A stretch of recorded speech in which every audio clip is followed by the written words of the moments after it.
Hey there YouTube, I'm Yukitsu. So, finally playing the goddamn Grand campaign because Total War Warhammer 2 is coming out. I always beat campaign on Legendary of these games, or the hardest difficulty, before the next one comes out. I was considering not doing this one just because I'm not interested in any of the factions in this one. Lord But, of the Asway! I mean, I'm a compulsive person, and since this is coming out as a new game instead of just an update, then yeah, I gotta do it, so. Playing this one as the Wood Elves is closest to what I actually care about. I'm a High Elf player for life sort of thing, play Eldar and 40k sort of thing. So, you know, a real devoted sort of fan of that sort of type of faction. So we're going to be running this down. I've done a little bit of this to get a good feel for it. One of the things that I disliked in particular about the campaign and why I didn't really go through it too much is that this is a very slow campaign by contrast to the other ones. Like if you were to compare it to Shogun 2 Total War or even Rome 2 or Medieval, you can't really do too much for the first little while. You have to build up. If I want to go out and attack my immediate rival right away, Castle Carcassonne, one of the big things is that garrisons are quite beefy in this. They've got a garrison here of like, what is this, 8 units? So, like, that's about the size of my entire army here. And then they'll have a decent sized army there, and it'll take me 3 turns of walking to get there. So I'd be facing a near full stack army plus 8 extra units plus the walls with my 8 stack army.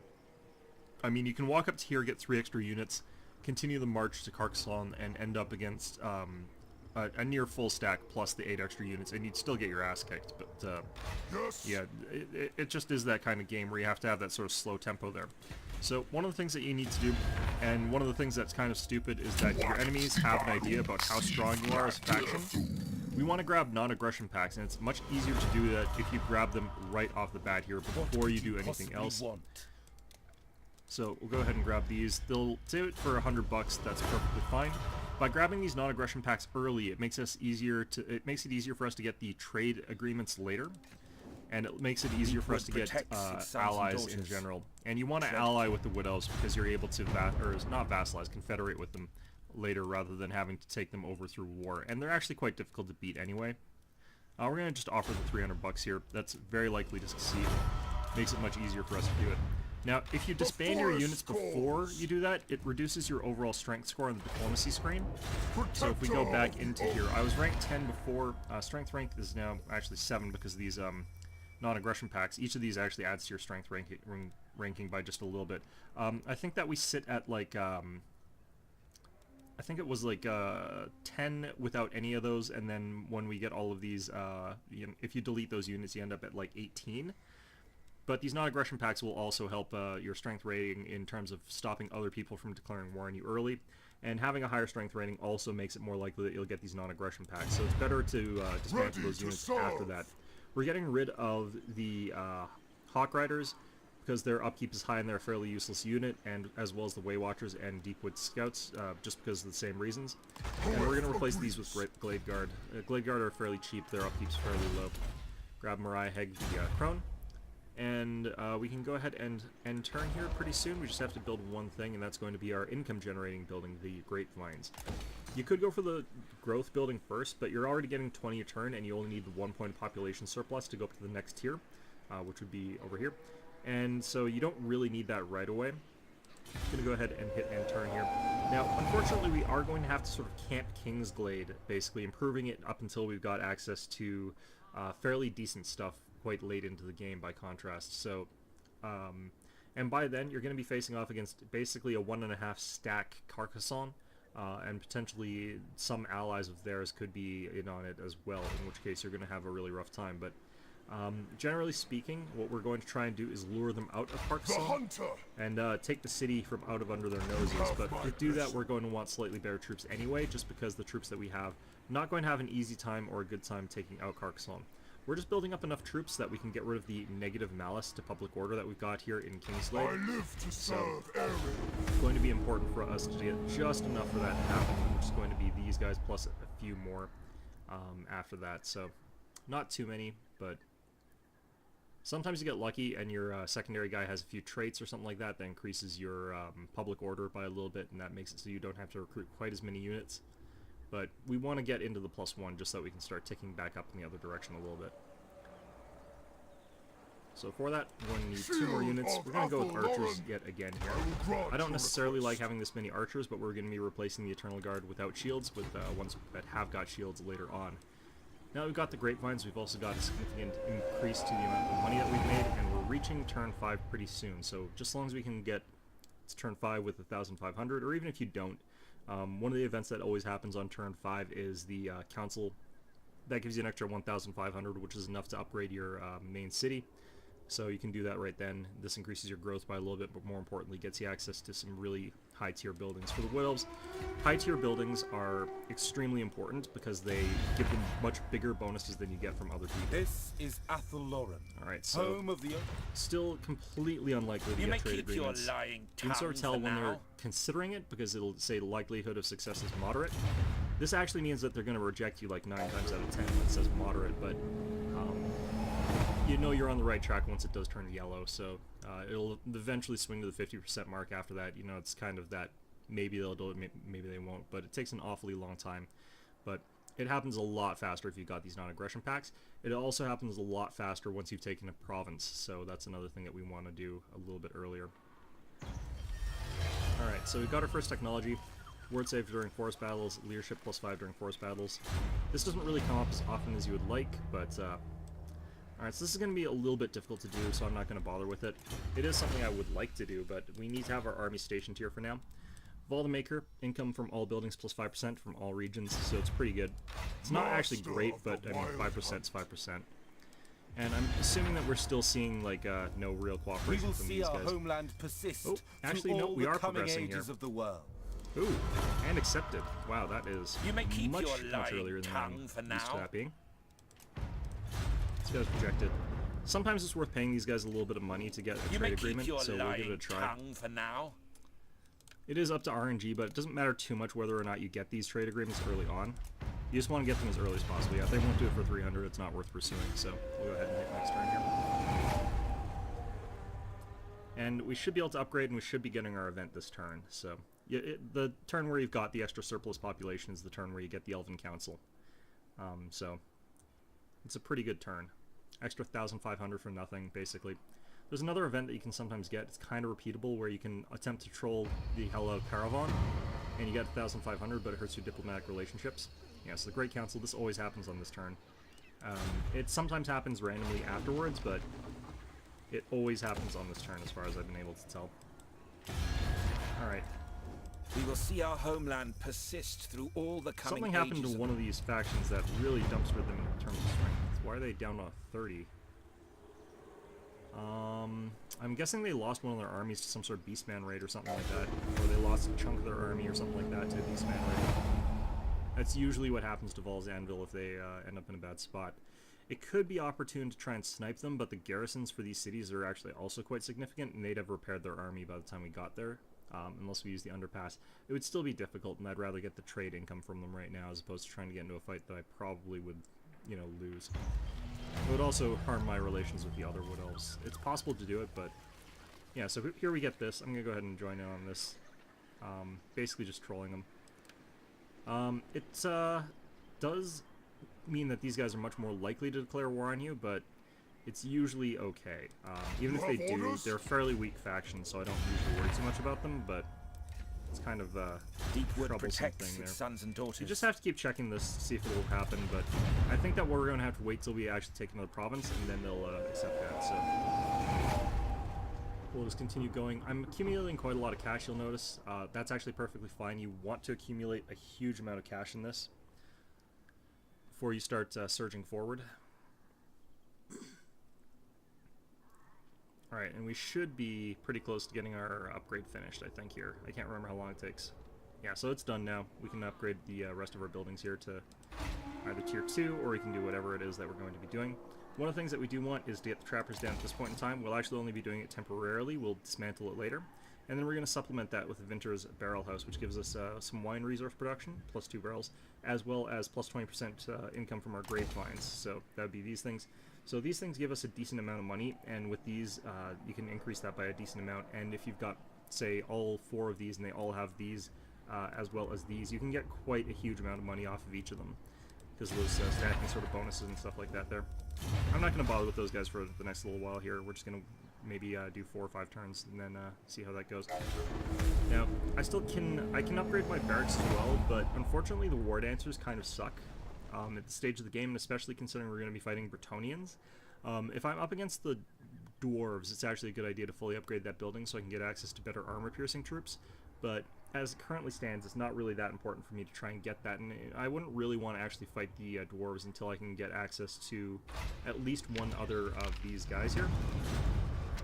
Once I take one of these, I can get a place that lets me recruit the Flaming Arrow archers, and they're a lot better against dwarves. Up until you get that, it's pretty much not really that worthwhile trying to fight.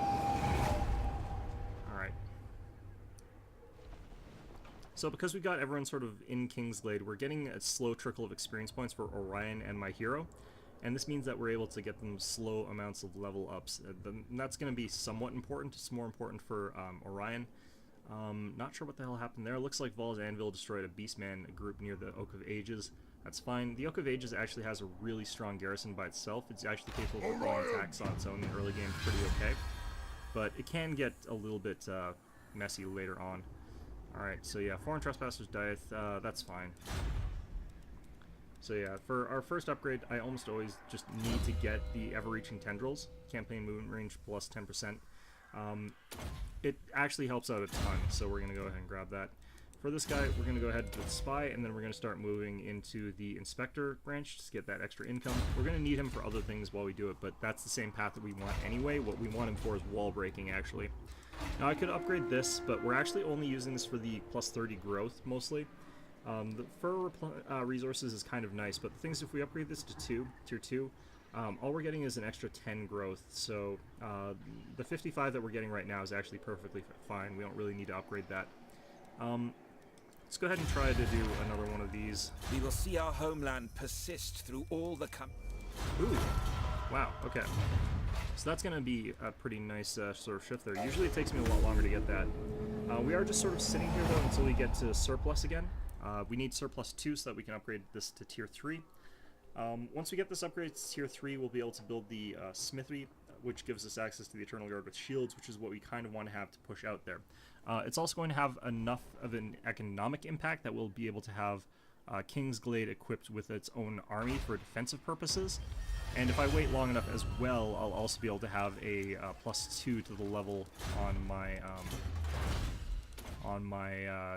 lord that I'm going to recruit as the garrison commander of the place. So it takes an awfully long time to ramp up with these guys. I have to research Ledriel, Lady of the Mist, which is pretty useless. The plus 40 with Bretonnian Kingdoms is actually kind of nice, though, because it means that Paravon's a lot less likely to declare war on us. And then we want to get to Hoth Lord of Wisdom, which is really, really good for recruiting new lords. So we just have to sit tight, though. It's like I think that this is the sort of part of the game that needed to be ramped up a little bit in terms of pacing. There's some other texts I could get instead that would increase, for example, our public order by a little bit, and that's actually a fairly good option at certain points in the game. But it does take up Amber, and I want to sort of save up Amber to get 2 upgrades on Kingsglade, and then also to be able to upgrade the Oak of Ages to at least tier 2. Once you've got Oak of Ages up to tier 2, it helps out with a lot of different problems like public order, income, as well as a bunch of other stuff there. So we failed another mission. I don't really care about those, though, so we're going to not worry about that. Yeah, so I wish that the War Dancers were a little bit better, especially early game, but later on we'll be needing the War Dancers with Azar Spears just because their armor penetrating damage is pretty good against dwarves. And even better would, of course, be the these guys up here. The only problem I have with these guys is that Wildwood Rangers aren't anti-infantry. They've got like an anti-cavalry bonus, which is not really ideal, honestly. Alright, so the current situation here, we don't really have much we can do as far as alliances with these guys go. But we might be able to get these guys to do defensive alliance with us because they're so weak for whatever reason. Yeah, so we got that accessed.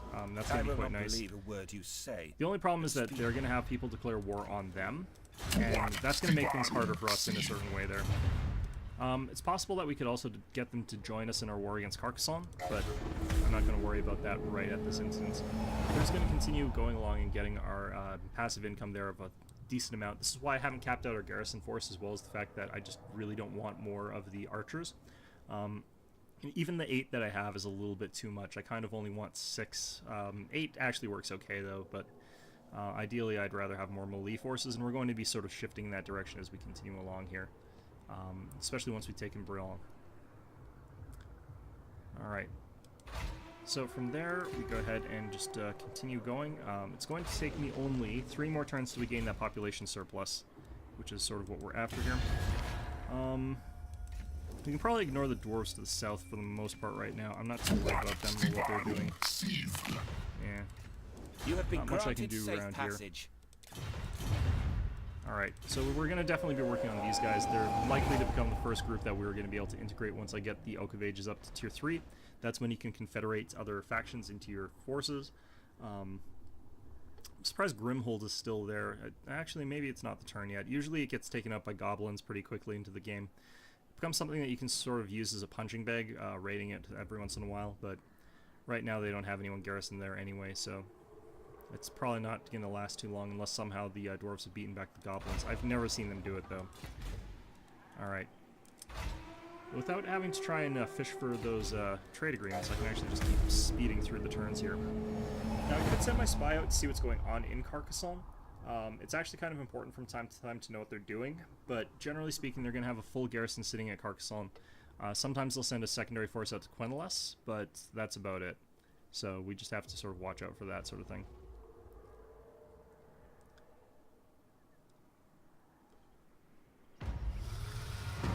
There are other ways where I've taken Castle Carcassonne, but it cost us so much that like I don't really find it to have been that useful to take it early.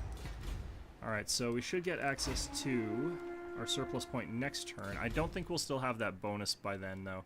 The problem is this bonus lasts for, like, no time at all. So... Oh, actually 10 turns, so we actually will probably save a bunch of money on recruiting. That's kind of nice. I'm used to those bonuses for, like, recruiting or something like that only lasting, like, 4 turns, so... Yeah, we're going to try and take good advantage of that. The problem is less actually the cost of recruiting units in this game, though. It's actually more upkeep. I do actually wish that the upkeep costs in this game were slashed a little bit, because it would allow for people to have much larger armies.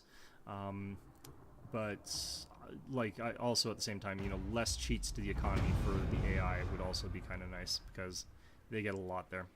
Okay, so I would have to destroy something from Karak Norn. I'm not really too interested in doing that, although that would probably let me get a defensive alliance with Argwalon. It's not really worthwhile. Don't want the dwarves harassing me from the right there. They'll probably be getting pressed pretty hard, though, by the greenskins, but go ahead and get our Kingsglade upgraded again. This does also increase the garrison, and the Wood Elves actually have notoriously good garrisons for their capital cities. Kingsglade, Val's Anvil, Waterfall Palace, and Craighall's Findle. Those 4 places get ridiculously good cities to compensate for the fact that the Wood Elves don't get normal secondary cities. When they take something over outside of Athel Loren, they turn it into an outpost, and those are always tier 1. You can't upgrade them to tier 2 or anything like that, but they by default always have like enough public order and stuff like that, so they're kind of interesting. Alright, not Elenil, Hoth Lord of Wisdom. There we go. So I think that we're gonna give a try here for defensive. Let's check this. It should be saying improving. They condemn us for being a great power, and that's about it, but we've got lots of other treaties here. We've got lots of wars with other things here, so that helps out. Yeah, so, should be okay. Ooh, these guys are at war with Karak Norn. Interesting. I guess that's why they had that at request there. Alright, and Kingsglade should be finished upgrading this turn, I believe. Wasn't really paying too much attention there. So the reason that Val's Anvil was willing to join with us was there was a turn where they had lost a lot of their army to Beastmen. And that gives me a decent opportunity to just sort of swoop in and get alliances and stuff like that out of them, because they're more willing to cooperate when they're weaker. So when they got completely wrecked, they were in a pretty good position for me to sort of talk to. Alright, what's going on here? Broken Nose has been obliterated. That's good. More of those sort of raidy types being obliterated is always a useful thing for me. Okay, so next turn we'll have access to the hollow there. We're going to go ahead and destroy this since I don't need the growth and I need the building slot next turn. Go ahead and hit the next turn yet again here. And we'll be able to blaze through a bunch of infrastructure upgrades next turn, which is going to cost us like our entire bankroll here. I've always found it a little bit dumb that you like just don't have enough force to go out and take something right off the start of the game. I think that would be a lot more dynamic and interesting to give you the option to, but that's because I always like doing that. It's just first turn blitzing over someone's territories. It wouldn't matter as much with the Wood Elves though, because they don't really take anything over in the normal way. Alright. They don't get as much either. So we can go through the tech tree here. This is where you get your sort of different units there. For the standard Wood Elves, I generally speaking don't feel like you need the Haunted Groves that much. You could do it to get things like the brain traits, which could help quite a bit there, but generally speaking, I actually find the Waystalkers to be a little bit stronger, and if not the Waystalkers, then the Mages are a little bit better. For unit types, like these Deepwood Scouts are actually quite crap, so I don't really care about them. The Way Watchers are also crap. That's the only problem with getting to the Waystalkers. It's nice to have this for this the upgraded Glade Guard, though, the Starfire Shafts, especially for fighting against dwarves. For the vast majority of other situations, though, generally speaking, I would say that the stuff in the Cavalry tree is really good, unless you really want to have something big, tough, and beefy, in which case you can go for like the Treemen and the Treekin, which are actually pretty decent for the Wood Elves in this version. Great Eagles and Warhawk Riders, I don't really think that these are very good at all, in particular because Great Eagles and Warhawk Riders require Amber, which is a very difficult resource to acquire. Treekin and the Treemen also require Amber because they're because I'm not playing as the Dirthu. If I was playing Dirthu, then I wouldn't need that, but I think that generally speaking, if I'm going to get a unit that requires Amber, I'd probably choose to get a Dragon. We do need the Azurite Forge, however, this lets us get the Eternal Guard with shields. Gonna upgrade our Vineyard. It's another 200 with the extra 40%. That's an extra, or extra 20%, I think, actually. Yeah, 20%. So that becomes 240, so that's a decent amount of extra money from that. Other than that, we need to get the Craftsman's Lens, because we're going to otherwise run out of money from the garrisons here. And then last we get to pick something for like either research or something like that here. These let you sort of assign governor sort of thing here. I find generally speaking that you want either the Herald of the Hunt Elven Council position for someone if you're being very aggressive, the Starlight Forge if you want just to be generally having a little bit more money, and the Wildwood Waystones if you just really are worried about morale and public order, which you do with a sort of more garrisons type of lord. You do that for the Starlight Forge as well, but Starlight Forge I find is a little bit more consistent and gives a little bit more flexibility from having that extra money, but the public order not requiring as many troops garrisoning your core cities is also a big money saver. Early on in the game, I think that the Wildwood Waystones is kind of good there, but you can also check here what these do. Decrease construction cost and improves Wildwood Rangers. We don't really have Wildwood Rangers. Herald of the Hunt lets us start the Wild Hunt, gives us faster moving units and stuff like that. In that one army becomes really, really strong. Trickster's Mask gives you more powerful War Dancers, which is really not that interesting. It also is helpful if you've got sort of trade going on. Starlight Craftsman, economy bonuses improves Glade Guards. So, I mean, this is generally speaking what I would say is the most powerful, but it's really hard to it's really hard to make that call sometimes. I think that in the early game, though, you save more money and end up with more money in the long run if you go for the Wildwood Heath, just because an extra 5 public order means that you've got 5 less units garrisoned there.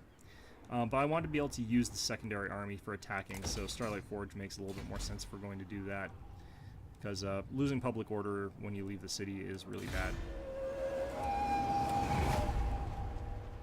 Alright, so I think we wait one more turn before we start recruiting units. So that'll give us one more turn with the full amount of income that we're getting without the reduced amount from all those upkeep, all that upkeep from those extra units there. So that should be fine. Might want to just spend a turn replacing one of our current Eternal Guard that doesn't have a shield, though. Not only because it's a little bit easier to control my army when they've all got shields, but a variety of other things there. We've also gained access, of course, to our new type of unit there. Okay. Plus 20% income, definitely the option that we're going to take there. So we go for one turn without any of those increases. We're going to go ahead and grab the Sculptor's Cavern. Gets us access to more jewelry and stuff like that, but also one more point of public order, which is really, really good. And these guys can also get their upgrades. So Orion, I go down the sort of melee path with him. Like, it looks like I'm going for an archery type army here, but I find that it's a little bit easier to go for the Call of the Woods and then just have really, really powerful elven infantry there. Especially if you take that plus Force Roar, they become quite strong. So, alright, grab that. Get this guy, grab Spectre. Alright. And we can potentially upgrade the Azrai Forge, but since we don't have access to either War Dancers or Wild Riders, I don't get anything out of upgrading this armory here. So I could upgrade to the Trickster's Gallery later, but for now this is perfectly fine. Yeah, possible chance that I can get a diplomatic defensive alliance here. Doesn't look like it. Alright, that's fine. So 3 more turns before I get Hoeth Lord of Wisdom recruited. At that point I can start getting my secondary lord down at Kingsglaive. This turn is the one that I have to start recruiting some units though. I think that I've still got the bonus for the recruitment, reduced recruitment cost. So I hope that I still have that. It might have been 10 turns, I wasn't really paying enough attention. Either way though, it should be fine. I've done it without that bonus before, so... There's a little bit of luck involved with getting all this to come together, though, so...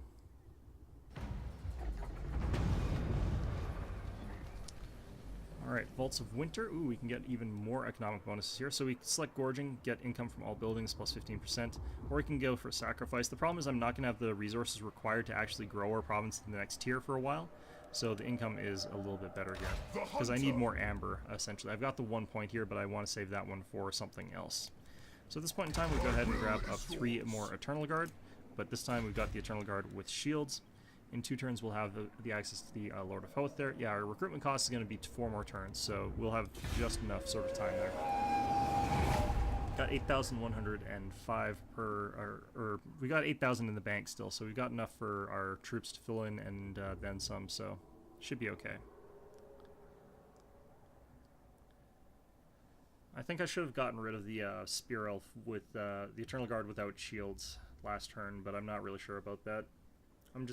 You decide when you want to get rid of it for public order, because right now he's still contributing to public order, but he's also costing you the upkeep. I definitely get rid of him this turn though, since we're still in the positives on public order. So plus 6 there. Wood Elves have pretty crappy buildings for public order, but they've got good universal bonuses for public order instead. Alright. So going forward, I am going to need 5 more. I need 4 more to upgrade the Oak of Ages, and I need 1 more to upgrade Kingsglaive once we get shopped. It's going to take a long time. I think these guys are saying that they want a peace treaty. They're also willing to pay me a little bit of money this time. They're the underdog in terms of their mentality, I guess, so that makes it a lot less likely that they're going to leave Castle Carcassonne, which is interesting. Might be a requirement for me to actually send in a whole bunch of extra forces there to try and sack them. I might also be able to get Val's Anvil to send troops to help me take out Castle Carcassonne. Which is not ideal, but could be something I do there. Brutal Business, plus 20 damage for every army. It's kind of a thing that happens just as a random event there. Alright, so this is the turn where I can get a new lord, so we're going to go ahead and move this guy out to Kingsglaive. We'll start getting Elinil, Lord of Destruction. Research there. You just sort of follow the tech path very basically here. Hoping for someone who's phlegmatic here or something like that. Ooh, yep, we have got a phlegmatic. So this one's great because of the +1 public order, making them a good governor. And the extra vision is also quite nice. So we got her sort of stationed there. We can use that to our advantage. We can also grab ever-reaching tendrils there. Unfortunately, there's nothing here that really increases our happiness, as far as I remember. Yeah, so not really sure if any of the generals are good for that. I haven't really checked too carefully, but what we're going to do is just make this a combat commander. Call of the Woods in this particular case is going to be our preference. I live to serve area. Let's go ahead and grab up a couple of Eternal Guard with shields there, and we can also grab up an Eternal Guard over here. For now, we'll actually grab a Blade Guard. So this is going to keep increasing our upkeep costs more and more and more, but should be okay for now. I have to be careful about our income because it will take a nosedive once we lose access to some of the stuff that we've got here, but I'm going to start raiding in my way across Carcassonne.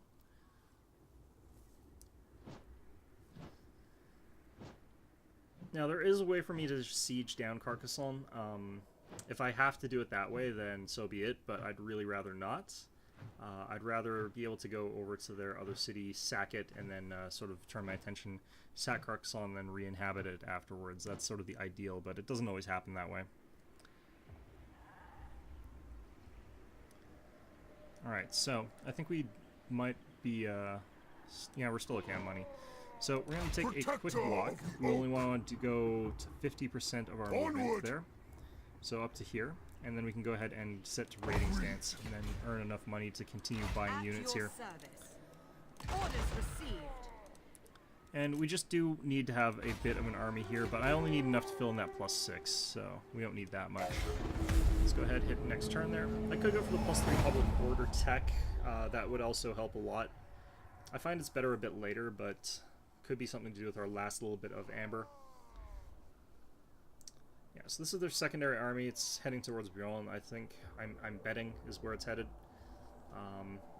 And we're going to follow it along to there. Hopefully we'll be able to kill it.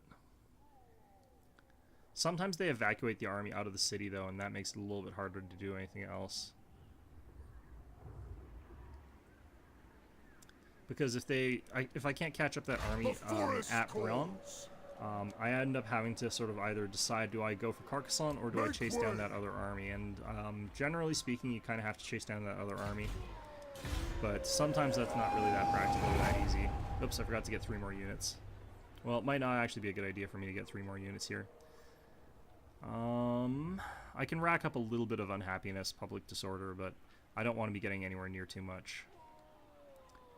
Sometimes you get an event though that gives you just like +10 public order just across all your provinces. Hopefully we get something like that. That would be lovely.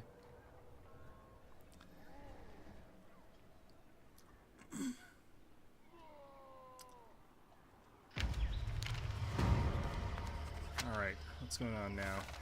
Red horns have been destroyed. That's actually really good for us. They're ones that tend to sort of irritate me. Might be a good idea for me to switch stances, but I don't think I'm going to bother. They've actually got a fairly large force here compared to what they normally do. I'm used to these guys only having like 6 units in this army stack, so that's kind of worrisome. Alright, let's go ahead and grab 2 more of these guys and then 1 of these. That'll more than demolish our predicted income there. We're still getting our Gorging and Assyrian income bonuses, so once those are gone, we're going to be in the negatives, but for now we should be fine. We'll get a bunch of money as well from Brion.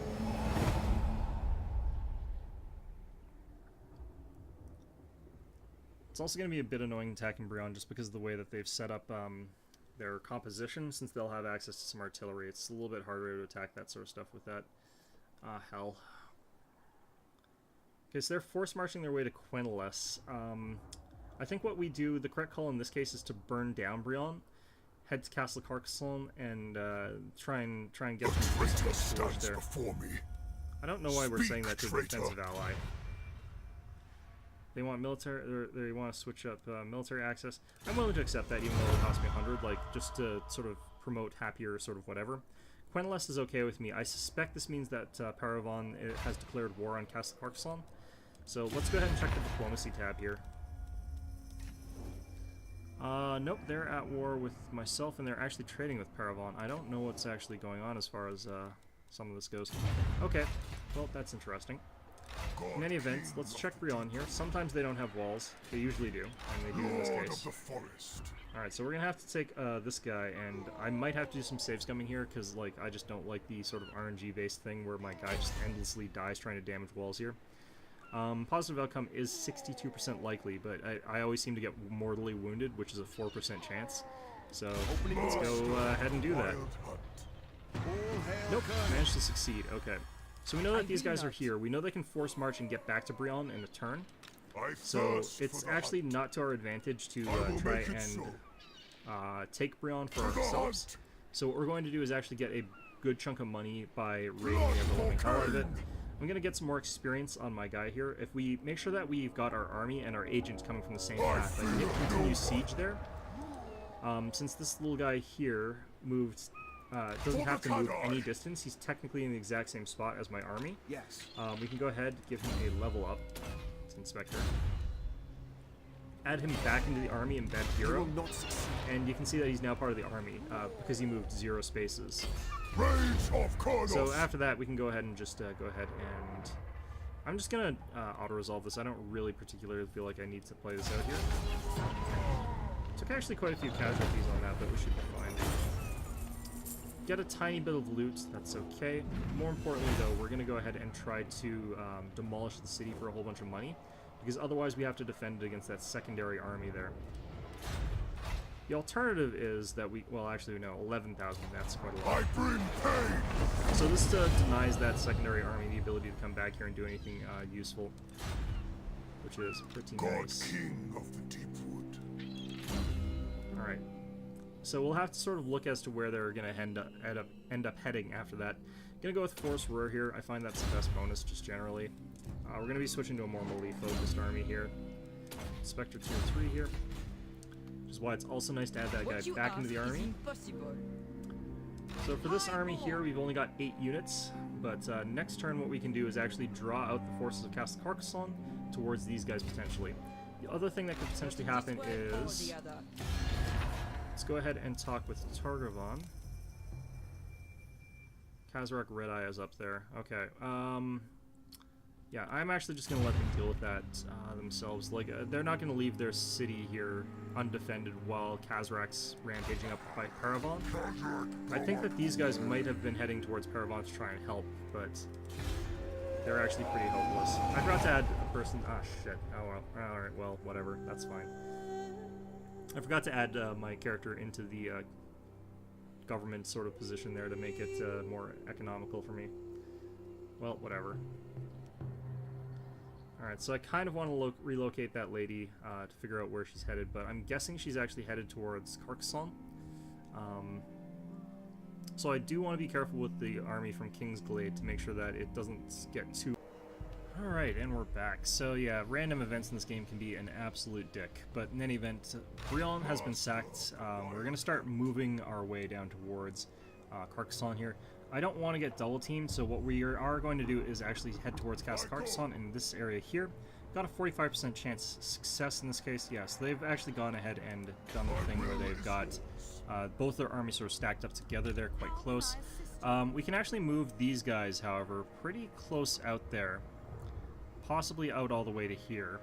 And what's going to happen is they're going to try to chase potentially the smaller, weaker army off. And if I'm lucky, that's what's going to happen, and they'll try to sort of kill me there. I might want to try and get these guys to join my war with Carcassonne. They should theoretically count as being fairly weak right now. Odds of success is low, so yeah, not really going to happen, even though they would be considered a fairly weak faction right now. Alright, so we might have to do this the hard way, which I don't really like, but one of the things I could do is set both my armies to raiding stance, which would get rid of some of the deficit that we have, and it would let me move one of my armies back to Kingsglade, potentially.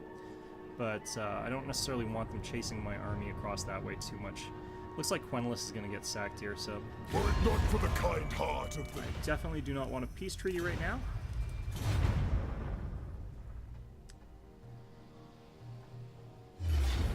Yep, so they have gone for the bait. I'm not sure if they've actually sent both armies. It looks like they haven't, which is unfortunate. So we're going to retreat there. But I think that we'll be able to go ahead and get ourselves into a good position from here. Yes, they have gotten those guys moved into Castle Carcassonne. It's okay, though, because I can beat a full stack worth of troops, because they only have like the 8 troops garrison plus the secondary army. I don't think that their secondary army should be very big. The only problem is that the artillery is going to be a real pain in the nuts. So I should be able to take out Castle Carcassonne here. Alright, that's fine. That's fine. So what we have to do in this particular case is set him to regular stance again. Yeah, he's in regular stance. I will not. So again, I do have to absolutely 100% get the sabotage off here, which is kind of stupid, but it'd be nice if the Widows did have access. Yeah, so I have to do something here. Hold on a second. Alright, so there we are. So if you're wondering what I'm doing, the game doesn't actually save except at very specific points, and the reason I'm willing to do this in a legendary game is because I'm not really a fan of the percent-based random, you win or lose the campaign based on a dice roll kind of thing, because there are very few ways to effectively lure these assholes out of their stupid castle without me having to do this back and forth forever, and since I'm bleeding money, it can actually cost me a game.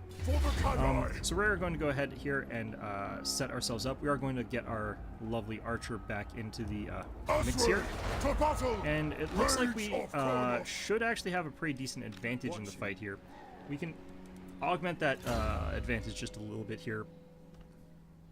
Don't know if I want to go for which of these I want to go for right now. I have Kurnos would be really good in this particular battle, so I think we'll probably go with that one. Endless Hunters could also be kind of okay in the general sense there. Arrow of Kurnos is actually a really good one. I kind of want to get access, though, to Infiltrator, but it requires I take 2 more of these things, and both of these suck right now. So, Propagandist is also actually pretty good for later, but not really that useful now. I think what we want to do right now is probably actually... I think we'll just stay the course. I'll go with Assassin. It comes in handy from time to time. But we're going to go ahead and add him back in the army here. Okay, hero. And yeah, so he'll be pretty useless in this fight, but that's okay. So I'm wondering if I want to attack this one manually or if I want to auto-resolve it. It should be enough in my favor that an auto-resolve will be fine. I think we'll go with auto-resolve here. Yeah, so that wipes out both those stacks completely and destroys them as a faction.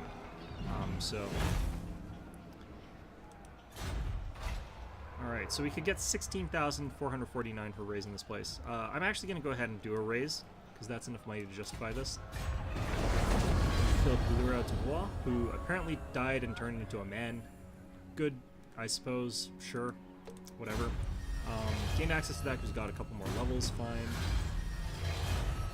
And what we can do is actually go in here and immediately colonize, which is going to cost us a whole bunch of people and a whole bunch of money, but it's a lot less money than we actually spent than we gained. We gained a lot more money than we spent there. So go ahead, upgrade that back into something that exists, and these guys are going to start taking attrition every turn. We gained a huge amount of money there, so what I can do here is take these guys.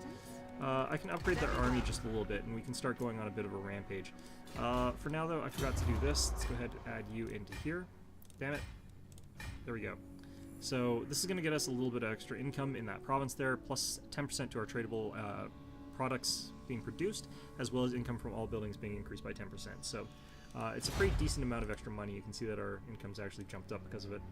At this point in time, I could actually send our assassin back into town, our main town, and, well, next turn I could, and have him helping out in Kingsglade, because he would increase the income even more. We're going to take Drakira, the Queen of Vengeance here next, obviously, because that's all we can really take. At this point in time, we've got 3 Amber. We can easily get a 4th one by retaking Brion. I'm thinking that these guys are more likely to go to Kingsglade at this instance, since it's within attacking reach in this turn without having to march. And these guys sort of suicide into whatever's sort of closest, so should be okay here. So let's see if we can get these guys to join our war against those guys now. No, okay. Let's try and set a war coordination target, though. See if they can't compel them to go attack the Beastmen more actively. Although, actually, I wouldn't mind if the Beastmen attack Quentalus, because if they do, that really actually helps me out later. So yeah, you know what? I'm going to actually withdraw that coordination. Alright, there we go. So yeah, hopefully these Beastmen will attack Quentalus, and potentially weaken themselves as well a lot in the process. Alright. Go ahead, hit end turn here. Castle Carcassonne's going to take a little while to get back up to full strength or whatever, but what we're going to do is start moving our forces up, retake Brion, which is going to help out a bit. Oh, Grimshold fell. It's probably a good time to actually deal with that then. Yeah, we're seeing some stuff happening around Quentalus there, and Kingsglade's garrison is what's really helping us out here. So if we take a look at their garrison, Treeman, 2 units of Treekin, the Glade Riders, all this stuff is actually really high tier. We got like the Wildwood Rangers, all that stuff's really, really powerful. So these guys actually barely have to do anything. So I can go ahead and auto-resolve this one. We go ahead and release captives here, and that just earns us a whole bunch of money. a bunch of experience for our general in Kingsglade, and what's going to happen is they're going to keep bouncing off of that army over and over again, giving us more and more money. So it's a pretty decent way of getting things done here. Plus, once you kill the Fey Enchantress herself, she's worth a lot of money as well.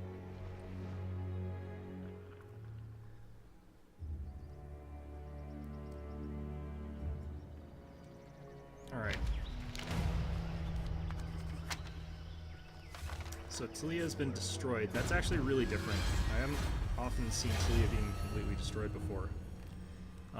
They're just to the south, like here, if I recall correctly. I can't really remember. They're just down here. Estalia, on the other hand, is usually quite a bit more powerful, though, so I have to worry about them a bit more. Thirst for the hunt. Alright.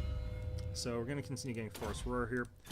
Plus 6% or something like that, or 10% I think at cap. I just want to check what the encampment stance's maximum movement range is. So I want to sort of move like towards Brion, and then hit encampment. God King of the Deep Wood. Because this will allow me to sort of increase the amount of troops I replenish. I will grant your request. So yeah, you can see that my troops are replenishing a little bit faster, because we're going to go retake Brion pretty much here. Yeah, so they're down to 11 units, pretty weakened, so on and so forth. This general here. Because units regain their numbers so quickly, if you're not doing serious damage, there's no point in attacking, really. You're just making the enemy have more troops, like, unless you can win decisively. Alright. Welcome to the halls of Athelloren. Looks like I can't get defensive pacts with anybody just yet. Have to be a little bit worried about beastman raids because we move around quite less, though. Because this army's in a pretty weakened state right now. Because every time you colonize somewhere, you lose a whole bunch of troops.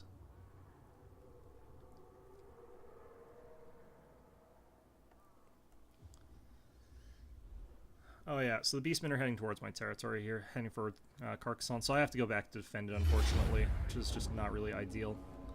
Alright, go ahead and auto-resolve this one again. Hopefully we'll get one more bounce off of this. I think we should.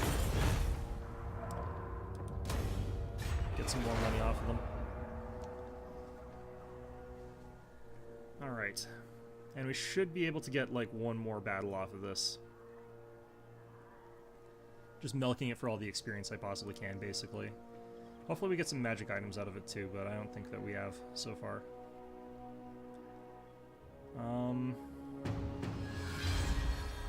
Yeah, so we're gonna meet up our units around... Ooh, nice. Yes, got a little bit of stuff there, nothing useful, though. Okay. Yeah, so we need to get to Castle Carcassonne with our main army here. Hopefully we'll replenish enough that when the beastmen hit, we'll be able to beat them. Yes. But I should be able to. I don't really see why I wouldn't be able to here. Away I go. King in the Alright, woods. and this is sort of the buildings you get at Outposts. They're kind of crappy. I think the orchards might be kind of worth it right now, just for the huge amount of trade goods, but we're not doing a ton of trade or anything like that, so it's probably better for us to go for the growth +2 faction-wide, +2% income faction-wide, so we'll go with that. That should be okay. Lord of the forest. I could actually recruit some Dogs of War, Regiments of Renown, sorry. Alright, nothing I can do there, really. These are dark times. And I could potentially upgrade our Lord over here to a different position in office now that she's level 5. The only problem is that these positions are not necessarily that much stronger or stronger at all. You can gain a huge amount of experience if it's your primary army, but it's not really that useful ultimately. Protector of the Oak is really bad for us right now as well, so I'm not going to bother with that. So yeah, it would just be Elder Speaker if I thought that the trade agreement tariffs would be better, but they won't be, so... Alright. Go ahead, just sit here another turn, basically. Just have to wait till we can see those beastmen, and then maybe make a beeline for Brion if I can figure out what the beastmen are up to. If they give me a little bit of time, like they just spend time raiding or something like that, it's probably better for me to spend this time replenishing forces rather than trying to attack them, but yeah, it looks like they're willing to attack. So the Wood Elves don't unfortunately have any sort of castle walls or anything like that, but we should still be able to do fine in this particular position here. They don't have a huge army or anything like that, and Orion is actually pretty damn strong. The Minotaurs could give us a little bit of trouble, but the ones I'm most worried about are the Harpies and all of these Chaos Warhounds, but yeah, we'll get into this battle here. Probably be the last thing I do for this particular shot of this game here. I'm not going to do a full Let's Play of this. I'm going to skip huge amounts of the content of this game, just because, like, a lot of it's kind of waiting and stuff like that. I'm not really too enthused about showing off every last little bit of this. One of the things I can do in this particular instance, I might be able to do a kite back strategy with our Waystalker as well as our 2 garrison units, but I think that we have to wait for our garrison units to show up. Actually, no, we should start with them on the map. So we could start forward with the Dryads and our other units there. And what would happen is if they try to charge forward with the Warhounds or the Harpies, they'll get picked out a little bit by my archers, by the Deepwood Scouts and stuff like that, and then I could sort of block for those guys with Dryads. And just have my units kite back all the way back up to my main force, and hopefully they'll cause some real damage there to some of the stuff. I'd be worried a bit about the Minotaurs, though, because they're quite fast, so if they pin me down with the Hounds, I'd have to kill them quickly and disengage before the Minotaurs can start getting at me. Although, if I can kite the Minotaurs back and kill all of them, that would be actually really, really brilliant. I should have a slight advantage, though, in this particular battle, just from the fact that my units are pretty good. They're like all depleted heavily, so I might lose a couple of them, but ultimately he's only got really full units that are effective in melee combat. The rest of an Ungor versus a half-health Eternal Guard will beat the Eternal Guard, but like I've got more than enough at half-health Eternal Guards to sort of mask those guys, so I just have to worry about the Gors. But we'll see how that sort of goes there. Orion as well can just sort of plow into them and do really well. Probably have to use him to take out Kazarak, though. I have got the plus 10 to melee defense and melee, and melee stuff, so maybe we'll be okay as far as all that goes, and hopefully we'll have done enough damage on the from the archery before the enemy's actually gotten in close. We'll set up as well on a good hillside so that we can rain arrows down on him as he's approaching. And hopefully he'll be forced to, as he's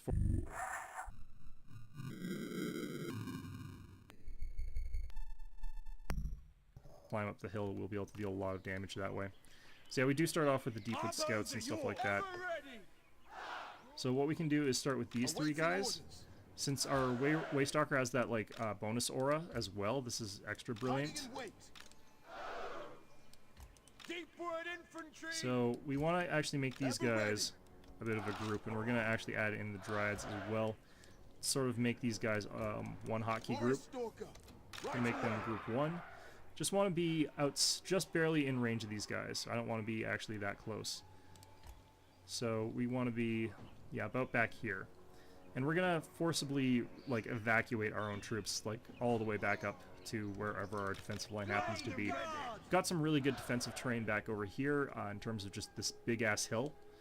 So what I can do is stretch out our archers over here, have Orion kind of in the front there, I guess, or doesn't even have to really be in the front, just have him right there. And then have our Eternal Guard in a nice line behind them, ready to sort of fight downhill on this sort of steep hill here. And then have our... These guys might want to be up closer, just in case they need to assist against the Hounds. So I think that this ought to be okay. Yeah, so we'll hotkey these guys up. And this ought to do.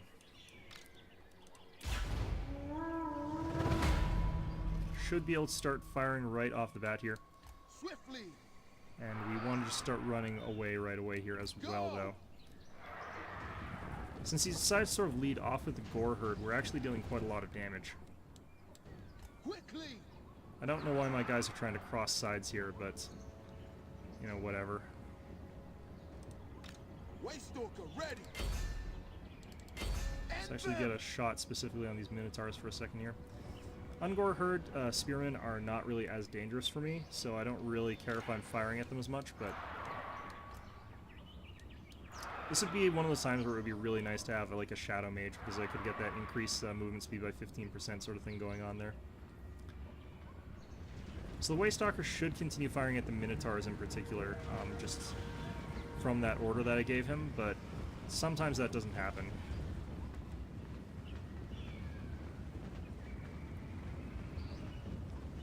Alright, so... Looks like the Dryads actually move slower than my archers for some reason. I probably should have put them in separate hotkeys, because it looks like I'm not firing here, but I don't necessarily want to be firing in the forests all that much anyway, since the forest does block shots.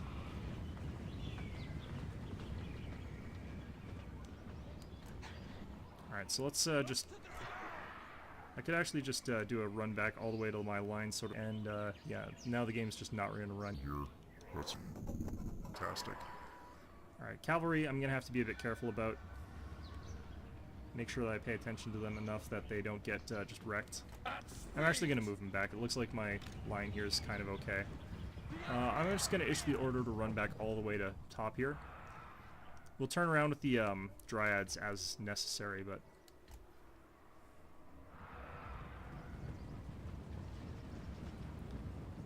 yeah, it looks like I might actually be just a little bit slower than these guys, which is pretty bad.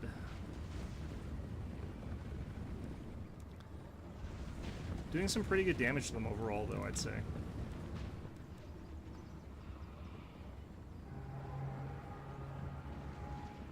Oh, I'm seeing a charge cycle animation from these Minotaurs, I think.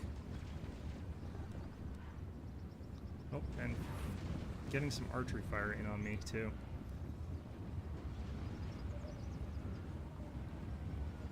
Alright.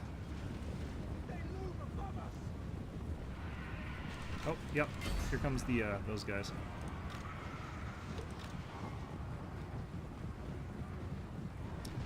So here's probably where I just have to be willing to lose some of these garrison units. Especially now that some of their forces are actually in archery range of my guys here, so... here's where I probably just let that happen.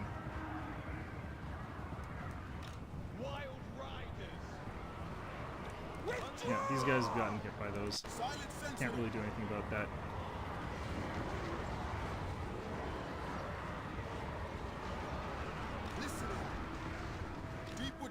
Alright, so these guys should be gone pretty much now.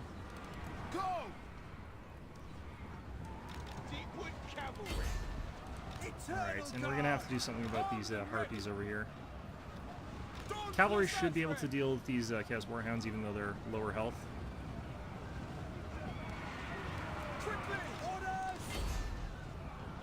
Get these guys in there.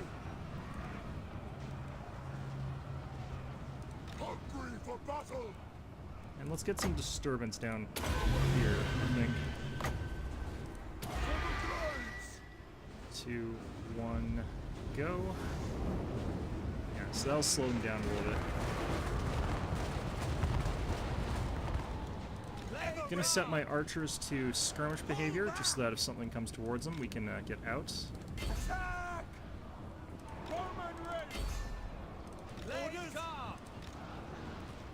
Alright, and we're gonna have to go general, it looks like.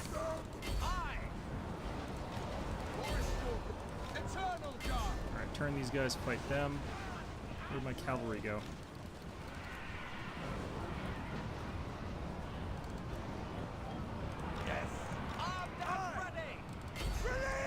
Alright, let's try and get these Minotaurs off the field here.